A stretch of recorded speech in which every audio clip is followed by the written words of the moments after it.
अस्सलाम वालेकुम। जी, आपने वो लस्सी बनाने वाले बच्चे की कहानी तो सुनी होगी। अगर आपने नहीं सुनी तो मैं आपको सुना देता हूँ। पंजाबी में ट्राई करते हैं। एक बंदा ਹੁੰਦਾ जी, ਉਹ ਦਰਖਤ ਦੀ ਛਾਂ ਦੇ ਥੱਲੇ ਮੰਜੀ ਲਾ ਕੇ ਆਰਾਮ ਕਰ ਰਿਹਾ ਹੁੰਦਾ ਤੇ ਉਹਦੇ ਕਰੀਬੋਂ ਕੋਈ ਚੌਧਰੀ ਸਾਹਿਬ ਆਪਣਾ ਵੱਛਾ ਲੈ ਕੇ ਗੁਜ਼ਰ ਰਹੇ ਹੁੰਦੇ ਤੇ ਜਿਸ ਟਾਈਮ ਚੌਧਰੀ ਸਾਹਿਬ ਕਰੀਬੋਂ ਗੁਜ਼ਰਨ ਲੱਗਦੇ ਤੇ ਬੰਦਾ ਉਹਨਾਂ ਨੂੰ ਕਹਿੰਦਾ, ਚੌਧਰੀ ਸਾਹਿਬ, ਸਾਡੀ ਗਾਂ ਬੋਲ ਪਈ ਹੈ, ਤੁਸੀਂ ਅਗਰ ਆਪਣਾ ਵੱਛਾ 5 ਮਿੰਟ ਲਈ ਛੱਡ ਦਿਓ ਤੇ ਤੁਹਾਡਾ ਜਾਣਾ ਕੁਛ ਨਹੀਂ ਤੇ ਸਾਡੀ ਲੱਸੀ ਬਣ ਜਾਣੀ ਹੈ। ਉਹ ਲੱਸੀ बनाते बनाते सर असी जड़ा है अपनी ब्रीड की लस्सी बना छड़ी हुई। मैं यहाँ से गुजर रहा था तो ये जो मुजस्मा आप मेरे पीछे देख रहे हैं, तो मुझे ये नज़र आया तो मुझे वो लस्सी वाला वच्छा याद आ गया। तो ये सेंटा गर्टूडस एक अमेरिका की जो सबसे पहली जो गायों की ब्रीड थी वो है। और इसको 1910 में टेक्सास, जो जनूबी टेक्सास है, उसमें उसके जो नामवार सतह है, आमतौर पे वहाँ पे फ्री रेंचेस हैं, पैस्चर्स हैं, उन रेंचेस और पास्चर्स के अंदर घास खा के बेसिकली उसको एक प्रॉफिटेबल गाय के तौर पे इस ब्रीड को डेवलप किया गया था। ये शॉर्ट हॉर्न और ब्राह्मण का क्रॉस है बेसिकली। और 1937 में इस ब्रीड को आमतौर पे इन्होंने अपने पास एक जो हर्ड बुक के अंदर प्रॉपर्ली रजिस्टर किया था। इस ब्रीड के बारे में मज़ीद हम बैठ के डिटेल में डिस्कस करते हैं। अस्सलाम वालेकुम। ये जो आप मेरे पीछे मुजस्मा देख रहे हैं, ये सेंटा गर्टूडस एक गायों की ब्रीड है, जिसको अमेरिका की गायों की सबसे पहली ब्रीड के तौर पे माना जाता है। और 1910 में ये जनूबी टेक्सास, जो कि एक नामवार कैटल रैंचेस हैं, वहाँ पे जो पैस्चर्स हैं, वहाँ के घास चर के बेसिकली ये एक प्रॉफिटेबल गाय की ब्रीड के तौर के ऊपर इसको डेवलप किया गया था। शायद इसी वजह से इन्होंने इस टाइम घास पे इसको खड़ा किया हुआ है। तो वीडियो बनाने का मकसद ये है कि आमतौर पे पाकिस्तान में एक बहस होती है जी कि जो हमारे लोकल ब्रीड्स हैं, जैसे साहिवाल है, जैसे रेड सिंधी है, हमारे जो लोकल ब्रीड्स हैं उनको हमारे एग्जॉटिक एनिमल्स से जो है वो ख़तरा है। तो उससे ये अक्सर ये बहस जो है ना, ये चीज़ जो है ज़ेर बहस आती है कि जो हमारे इंडिजिनस ब्रीड्स हैं, जैसे साहिवाल, रेड सिंधी या और जो हमारे ब्रीड्स हैं, उनको जो एग्जॉटिक एनिमल्स हैं, जैसे कि हॉस्टिन फ्रीजियन है या बाकी एनिमल्स हैं, उनसे ख़तरा है। तो जो सेंटा गर्टूडस या और इस तरह की जो ब्रीड्स हैं, ये अमेरिका की जो हैं वो नेटिव ब्रीड्स कहलाती हैं।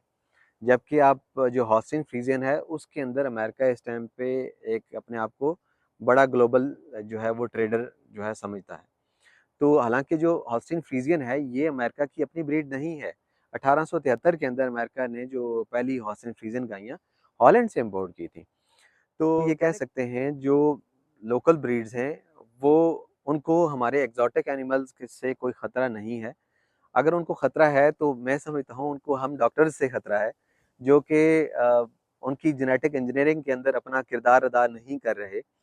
तो हमें सिर्फ ये करना है कि जो भी लेटेस्ट रिप्रोडक्टिव बायोटेक्नोलॉजीज़ हैं, उनके अंदर अबूर हासिल करना है और उनको हमने, जैसे कि मैं बात करूँ अगर एम्ब्रियो ट्रांसफ़र टेक्नोलॉजी की या आईवीएफ की, इन विट्रो फर्टिलाइज़ेशन की, ओपीयू की, ओवम पिकअप, ये वो रिप्रोडक्टिव बायोटेक्नोलॉजीज़ हैं जो कि पूरी दुनिया में फार्मर्स की डे टू डे जो रूटीन है, उसमें इसी तरह से ही वो एक कॉमन प्रैक्टिसेस हैं, जिस तरह से हमारे फार्म्स के ऊपर हम एआई करते हैं।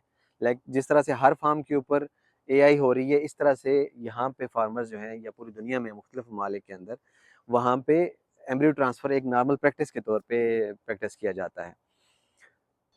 ज़रूरत सिर्फ इस अमर की है कि हमें जो लेटेस्ट रिप्रोडक्टिव बायोटेक्नोलॉजीज़ हैं या ब्रीडिंग की प्रैक्टिसेस हैं, उनके ऊपर अबूर हासिल करना है और उनको हमने अपने फार्म के ऊपर बिल्कुल, जो हमारे डेयरी फार्म्स हैं, उन पे हमने अप्लाई करना है एक आम प्रैक्टिस के तौर पे।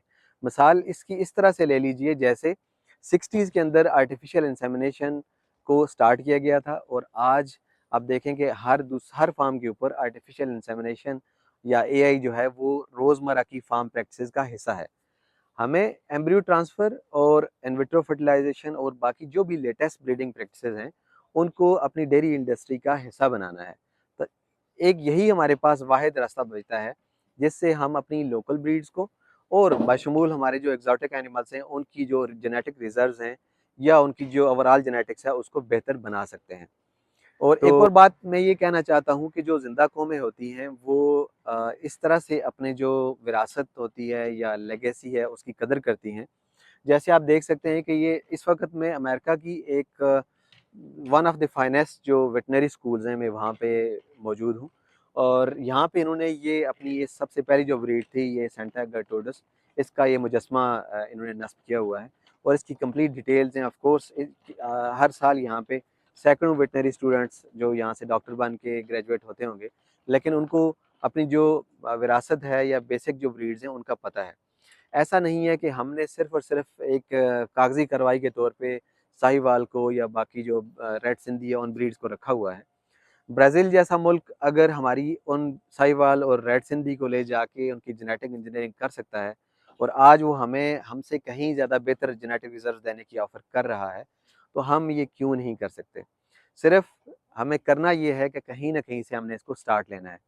तो क्यों ना हम इसको आज से हम स्टार्ट करें या हम इसको सरकारी सतह के ऊपर या आप कह लीजिए कि प्राइवेट सतह के ऊपर और हम इसको आगे लेके चलते हैं। बहुत शुक्रिया।